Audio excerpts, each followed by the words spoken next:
Salam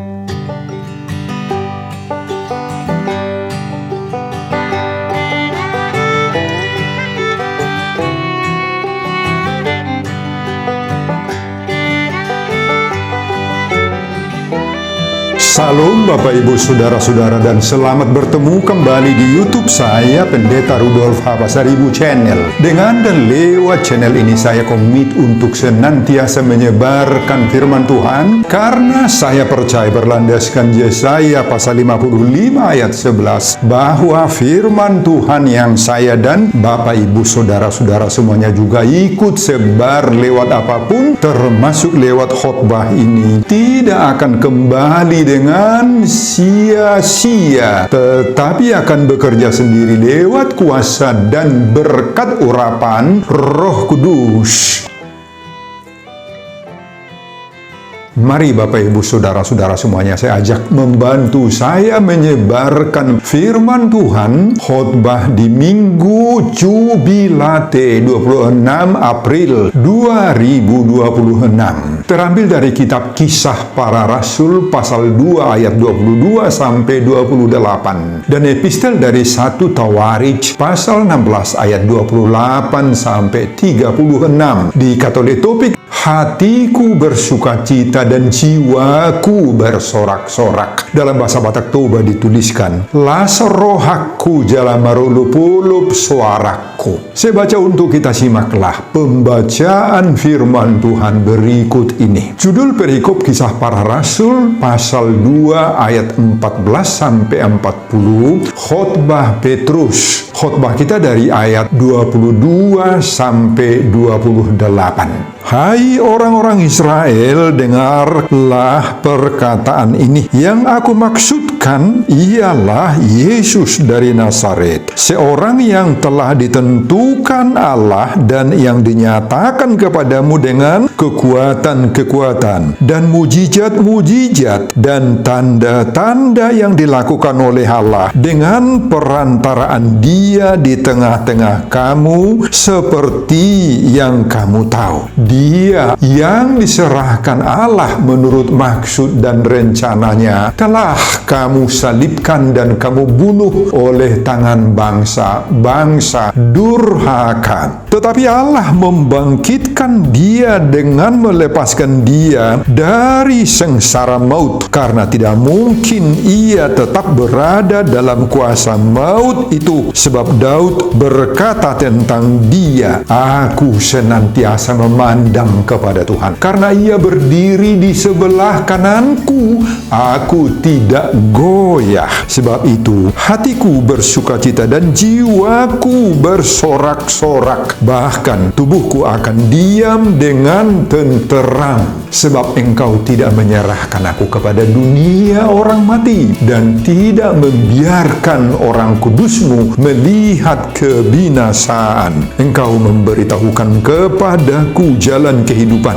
Engkau akan melimpahi aku dengan sukacita di hadapanmu. Nah, Bapak Ibu dan Saudara-saudara, demikianlah nats khotbah kita di ibadah Minggu Jubilate 26 April 2026 dihubungkan dengan topik hatiku bersukacita dan jiwaku bersorak-sorak, las rohaku jalamarulupulup suaraku.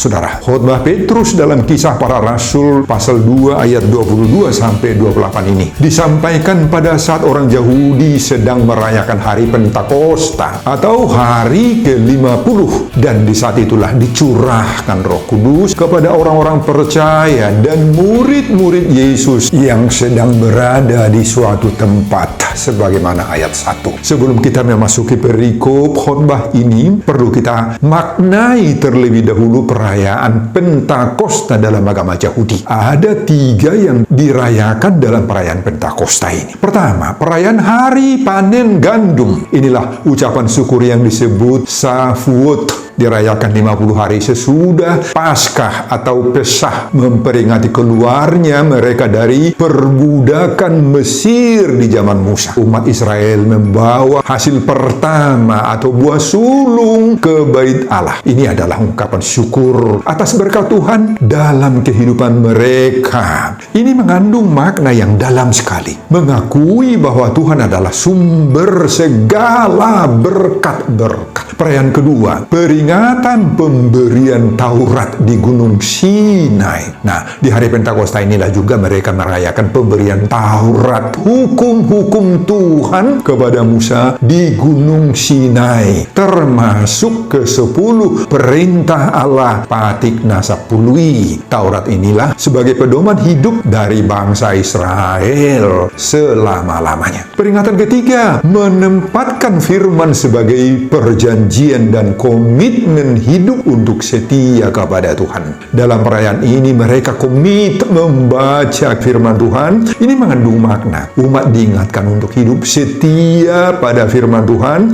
bukan hanya sekedar menerima hukum, tetapi melakukannya. Nah, saudara, ketika tiba hari Pentakosta Yahudi ini, semua orang percaya berkumpul di satu tempat, yaitu di Yerusalem. Tiba-tiba turunlah dari langit suatu bunyi seperti tiupan angin keras yang memenuhi seluruh rumah di mana mereka duduk, dan tampaklah kepada mereka lidah-lidah seperti nyala api yang hinggap pada diri mereka masing-masing. Maka penuhlah mereka dengan Roh Kudus. Lalu mereka mulai berkata-kata dalam bahasa-bahasa lain disebutkan di situ, yang diberikan oleh Roh itu kepada mereka untuk mengatakannya. Waktu itu di Yerusalem diam orang-orang yang saleh yang datang dari berbagai-bagai tempat atau negeri. Ketika turun bunyi itu, berkerumunlah orang banyak. Mereka bingung karena mereka masing-masing mendengar rasul-rasul itu berkata-kata dalam bahasa mereka sendiri. Mereka semua yang datang dari luar negeri itu tercengang-cengang, termangu-mangu dan heran, bingung, lalu berkata, bukankah mereka semua yang berkata-kata itu orang Galilea? Bagaimana mungkin kita masing-masing mendengar mereka berkata-kata dalam bahasa kita sendiri, yaitu bahasa yang kita pakai di negeri asal kita? Bahkan ada yang menyindir juga, mereka sedang mabuk oleh anggur manis. Nah, Bapak Ibu, di saat seperti itu keadaannya, maka bangkitlah Petrus, berdiri dengan ke-11 rasul itu, dan dengan suara nyaring ia berkata, hai kamu orang Yahudi dan kamu semua yang tinggal di Yerusalem, ketahuilah dan camkanlah perkataanku ini. Orang-orang ini tidak mabuk seperti yang kamu sangka, karena hari baru pukul 9 pagi. Tetapi itulah yang difirmankan Allah dengan perantaraan Nabi Yoel. Dengan penuh keberanian dan urapan Roh Kudus, Petrus berkhotbah dan mengatakan, hai orang-orang Israel, dengarlah perkataan ini. Yesus dari Nazaret yang telah ditentukan Allah dan yang dinyatakan kepadamu dengan kekuatan-kekuatan dan mukjizat-mukjizat dan tanda-tanda, dan telah kamu salibkan dan kamu bunuh oleh tangan bangsa-bangsa durhaka, telah dibangkitkan Allah. Daud juga berkata tentang dia, kata Petrus, aku senantiasa memandang kepada Tuhan, karena ia berdiri di sebelah kananku, aku tidak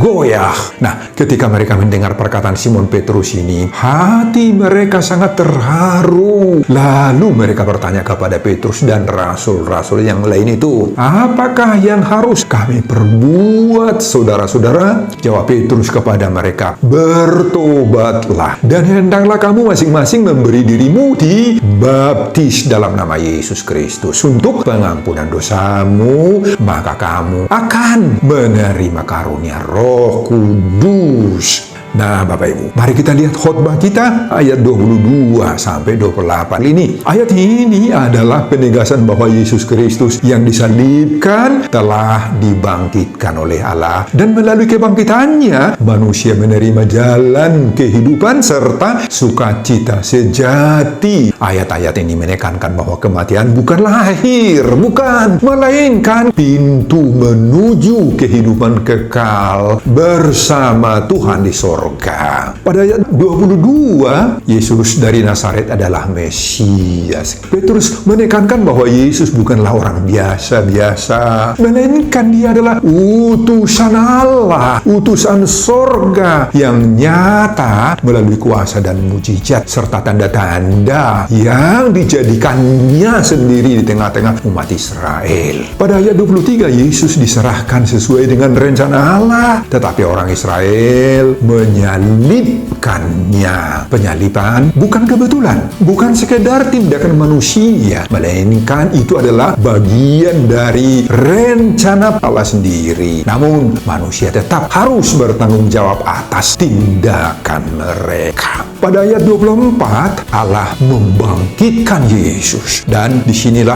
maut tidak dapat menahannya. Pada ayat 25-28, Petrus mengutip Mazmur Daud untuk menunjukkan nubuat tentang Mesias yang tidak ditinggalkan dalam maut. Pada ayat 25, aku senantiasa memandang kepada Tuhan. Ayat 26-nya, hati bersukacita, lidah bersorak, tubuh berdiam dengan harapan, menggambarkan keseluruhan totalitas hidup manusia harus memuji, harus bersukacita dan bersyukur kepada Tuhan. Ayat 27, Allah tidak membiarkan orang kudus melihat kebinasaan. Saat kebangkitan Yesus, tubuh Yesus itu tidak mengalami kebusukan. Dan ayat terakhir, ayat 28, Allah menunjukkan jalan kehidupan penuh sukacita di hadapannya. Nah, inilah puncak pengharapan kita, hidup kekal bersama Allah. Kita mendapatkan sumber sukacita yang sejati. Nah, Bapak, Ibu, dan saudara-saudara, itulah isi khotbah kita di ibadah Minggu Jubilate 26 April 2026. Dihubungkan dengan topi, hatiku bersukacita dan jiwaku bersorak-sorak. Las roh aku jalan berulup-ulup sorakku.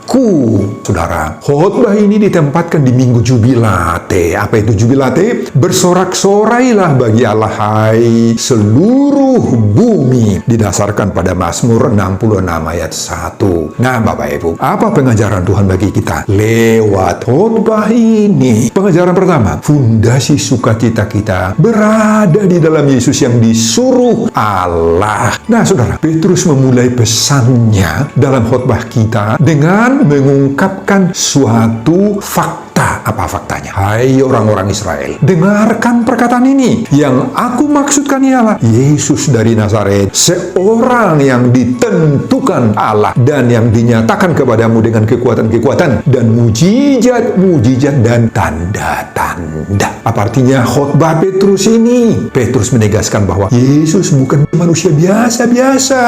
Ia dibuktikan oleh mujizat-mujizat yang dilakukannya dan telah kita saksikan. Yesus bukan tokoh biasa, melainkan diakui Allah, mendapat mandat dari Allah melakukan mujizat-mujizat dan tanda-tanda. Jadi Allah bekerja secara nyata melalui Yesus dengan kuasanya. Saudara, apa aplikasi, apa penerapan khotbah Petrus ini bagi kita di dalam hidup kita juga, Bapak Ibu? Yesus bekerja, Yesus berusaha berkarya untuk berbuat berbagai-bagai mujizat-mujizat dan tanda-tanda ajaib. Nah, oleh karena itu, dalam hidup Bapak Ibu, dalam hidup saya, hidup kita semua, iman bukan sekedar teori. Bukan sekedar teori. Atau bukan hanya sekedar pengajaran Tuhan semata-mata. Bukan hanya sekedar ilmu pengetahuan agama. Iman bukan seperti itu, yang hanya pantas diketahui saja. Bukan. Iman harus diterapkan, diaplikasikan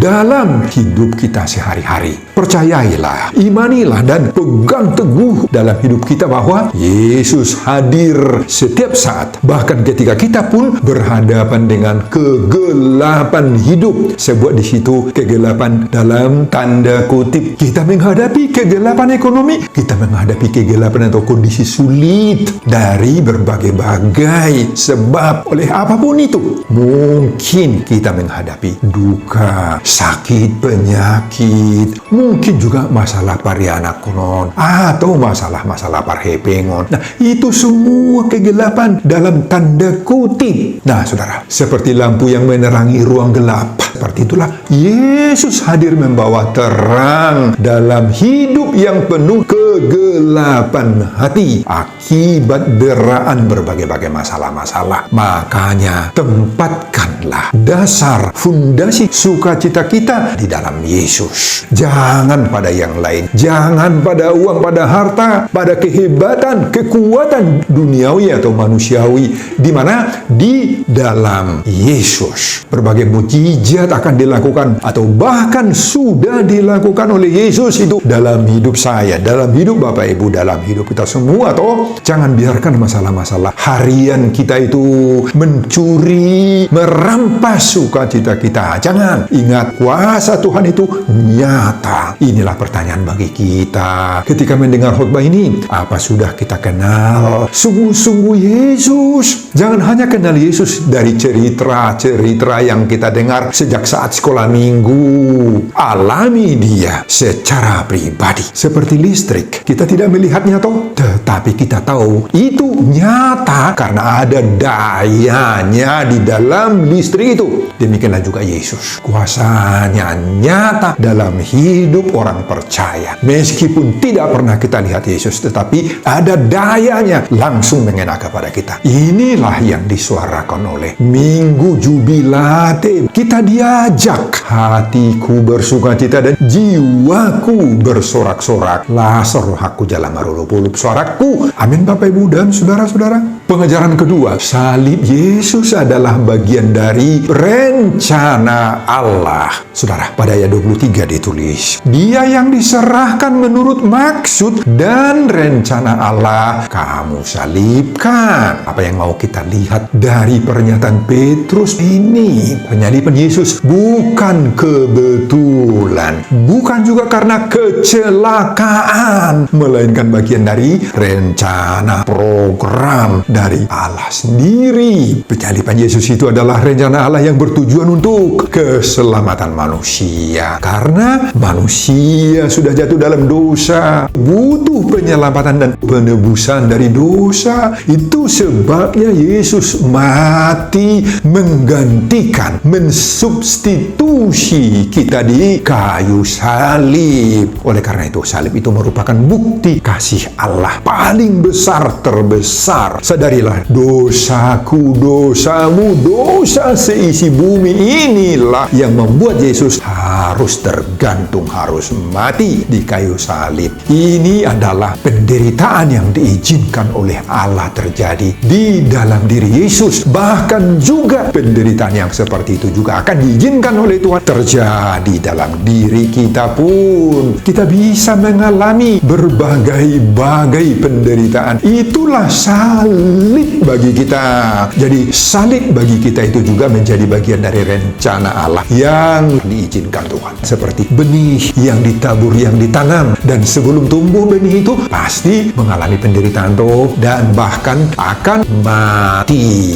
Namun kematian benih itu melahirkan kehidupan baru. Nah, seperti itulah penderitaan yang kita alami. Penderitaan kita itu bisa melahirkan kehidupan baru yang lebih baik bagi kita. Makanya Bapak Ibu dan saudara-saudara, seperti deklarasi Petrus di hadapan orang banyak ini, kita juga akan dapat berkata, jiwaku bersorak-sorak karena maut bukan akhir segala sesuatu. Jiwaku bersorak-sorak karena penderitaan, duka, berbagai-bagai tantangan, permasalahan hidup yang mendera hidup kita bukan akhir segala sesuatu. Dari penderitaan itu, dari situ akan lahir berbagai-bagai pengharapan dan karya-karya baru dari Allah di dalam diri kita. Sehingga hatiku bersukacita dan jiwaku bersorak-sorak, lasar rohaku jalan marulupulup suaraku, sebagaimana seruan topik Minggu Jubilate. Pengajaran ketiga, kebangkitan Yesus Yesus menghancurkan kuasa maut. Saudara, pada ayat 24 ditulis, tetapi Allah membangkitkan dia dengan melepaskan dia dari sengsara maut. Nah, kata maut di sini yang mengena kepada Yesus adalah penderitaan, kematian,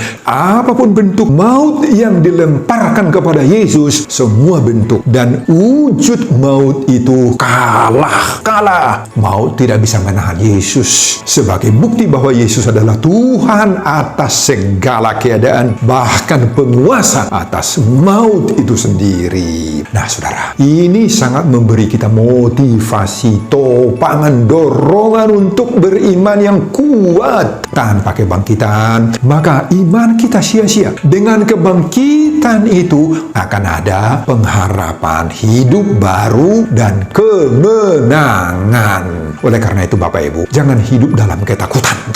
Jangan kita takut kepada maut. Apa itu maut? Bagi kita, maut tidak hanya sekedar mati secara fisik, habis nafas, enggak. Maut bisa berbagai-bagai ancaman hidup terjadi. Ancaman atau rongrongan terhadap diri kita. Maut itulah lawan, musuh kita yang paling utama. Maut adalah berbagai-bagai hal yang merusak diri, usaha-usaha kita, sumber-sumber kehidupan, penghasilan kita. Maut inilah yang menambah-nambah yakni bagi penderitaan bagi kita. Maut itu membuat kita menderita kebingungan dan kehilangan arah, bahkan putus asa. Nah, sehebat apapun maut itu, semua itu berada di bawah kuasa, kendali, dan otoritas Tuhan. Ingat itu. Oleh karena itu, jangan hidup dalam ketakutan. Jangan takut kepada maut dalam bentuk apapun maut itu. Meskipun berbagai bentuk maut itu tidak bisa memang kita hindarkan dari dalam hidup kita, tetapi seperti fajar yang selalu datang setelah malam gelap. Nah, demikianlah kebangkitan Yesus menjamin adanya terang setelah mengalami penderitaan, setelah deraan maut dalam bentuk apapun. Itu sebabnya sehingga kita sanggup berkata, hatiku bersukacita dan jiwaku bersorak-sorak. Las rohaku jala marulup suaraku, sebagaimana topik Minggu Jubilate 26 April 2026. Pengajaran keempat, hidup dalam hadirat Tuhan memberi kekuatan dan sukacita. Saudara, pada ayat 25, Petrus mengutip pernyataan Daud yang mengatakan, aku senantiasa memandang kepada Tuhan, sebab Ia berdiri di sebelah kananku, aku tidak goyah. Nah, saudara, dalam ayat ini, Daud menubuatkan bahwa hidup bersama Tuhan itu akan menghasilkan sukacita, pengharapan yang kekal, dan menguatkan kita sehingga tidak goyah, tidak ambruk, tidak jatuh, dan gadap behita, karena Allah itu memegang kendali tangan kanan kita. Apa kuncinya sehingga tidak goyah? Simpel saja, toh sederhana, yaitu aku senantiasa memandang kepada Tuhan. Itu kuncinya. Kata memandang kepada Tuhan di sini mengandung arti dalam segala hal. Hidup Daud, hidup saya, hidup kita semua harus berfokus, tertuju, tertambat kepada Tuhan. Nah, saudara, inilah kunci agar hidup kita bisa tenang, bisa bertahan dalam segala ujian, cobaan hidup, menghadapi deraan berbagai-bagai permasalahan dan ancaman, yakni aku senantiasa memandang kepada Tuhan, berpegang teguh, bersandar kepada Tuhan. Itu maksudnya, fokus hidup kita inilah yang menentukan kekuatan hidup kita. Jika kita diperhadapkan dengan masalah, kita tidak goyah. Tidak. Jika kita terhubung, teringat, link kepada Tuhan, kita akan kuat, Bapak Ibu. Makanya, dalam hidup sehari-hari, bangunkanlah hubunganmu dengan Tuhan melalui doa, mendengar firman, beribadah dengan baik, bersekutu, mengikuti berbagai-bagai persekutuan doa. Latih kesadaranmu akan senantiasa terhubung, link dengan hadirat Tuhan. Percayai bahwa Tuhan selalu menyertaimu dalam segala hal. hal. Pada ayat terakhir ayat 28 itu ditulis, engkau memberitahukan kepadaku jalan kehidupan. Engkau akan melimpahi aku dengan sukacita di hadapanmu. Nah saudara, Daud memberi ketegasan bahwa Allah akan menunjukkan jalan kehidupan dan sukacita sejati. Apa artinya itu? Sukacita bukan didasarkan pada keadaan duniawi kita. Entah kita miskin pun, entah kita kaya, entah berbahagia atau berduka, entah kita sakit atau sehat, entah kita ada hiburan duniawi atau tidak sama sekali. Bukan itu yang menentukan sukacita kita. Sukacita sejati kita ditentukan melalui hubungan, relasi yang intim dengan Tuhan, dengan Allah. Nah, sadari ini Bapak Ibu, sadari ini dan percayai bahwa Yesus bukan sekedar tokoh sejarah, tetapi Yesus adalah jalan kehidupan, jalan kebahagiaan, jalan mendapatkan berkat-berkat, dan jalan kelepasan dari berbagai-bagai maut. Ketika Yesus itu menjadi jalan kehidupan, maka kita akan menemukan sukacita yang sejati. Oleh karena itu, khotbah ini mengajak semua keluarga-keluarga kita agar senantiasalah kita memandang kepada Tuhan. Bahkan khotbah ini mengajak keluarga-keluarga untuk menjadikan Tuhan itu pusat kehidupan, pusat rumah tangga, agar tidak goyah menghadapi badai. Keluarga yang hidup bersama Yesus Kristus akan membawa sukacita yang tidak bergantung pada keadaan dunia. Akhirnya, saya juga mendorong kita semua Bapak Ibu, mari menghadapi semua penderitaan itu dengan pengharapan, membangun iman yang teguh di tengah-tengah berbagai kesulitan hidup. Saya ajak Bapak Ibu untuk itu. Saya ajak Bapak Ibu menghidupi segala kondisi yang kita jalani itu penuh sukacita sejati. Berusahalah membangun pengharapan anak-anak dan cucu-cucu kita. Ajarkan kepada mereka, kepada anak-anak itu bahwa jika pun harus menghadapi kegagalan, itu bukan akhir. Selalulah usahakan kebersamaan dalam doa, dalam ibadah, dan saling menguatkan, menumbuhkan imanlah sesama anak-anak dan cucu-cucu kita itu Bapak Ibu. Itu yang membuat hatiku bersukacita dan jiwaku bersorak-sorak. Las rohaku jalan marulupulup, suaraku sebagaimana seruan tubik Minggu Jubilate 26 April 2026. Amin Bapak Ibu dan saudara-saudara. Sebelum saya mengakhiri khotbah ini, kembali saya mengajak Bapak Ibu dan saudara-saudara untuk membantu saya menyebarkan firman Tuhan khotbah di ibadah Minggu Jubilate 26 April 2026 dari Kisah Para Rasul pasal 2 ayat 22 sampai 28 ini, agar hatiku bersukacita dan jiwaku bersorak-sorak. Las rohaku jalan marulupulup, suaraku termotivasi lewat khotbah ini. Simak juga video-video khotbah saya yang lain agar Bapak Ibu saudara-saudara memiliki sentuhan dan pemahaman rohani yang semakin diperkaya. Buka di YouTube saya, Pendeta Rudolf H. Pasaribu Channel. Selamat mengikuti ibadah Minggu Jubilate. Tuhan Yesus memberkati kita. Salam horas. Amin. Oh, terima kasih Tuhan untuk firman-Mu lewat Kisah Rasul pasal 2 ayat 22 sampai 28 ini. Kami ditopang, dikuatkan ketika menghadapi berbagai tantangan dan pergumulan hidup. Terima kasih Tuhan untuk firman-Mu yang sangat-sangat menguatkan kami. Kami ditopang untuk mendapatkan sukacita hanya ada di dalam Yesus yang sudah bangkit. Hanya ada di dalam firman yang menguatkan kami. Kebangkitannya itulah yang menjadi inti daripada hidup dan perkembangan iman bagi kami. Berkati hamba-Mu dalam mempersiapkan khotbah-khotbah berikutnya untuk kemuliaan Tuhan. Amin.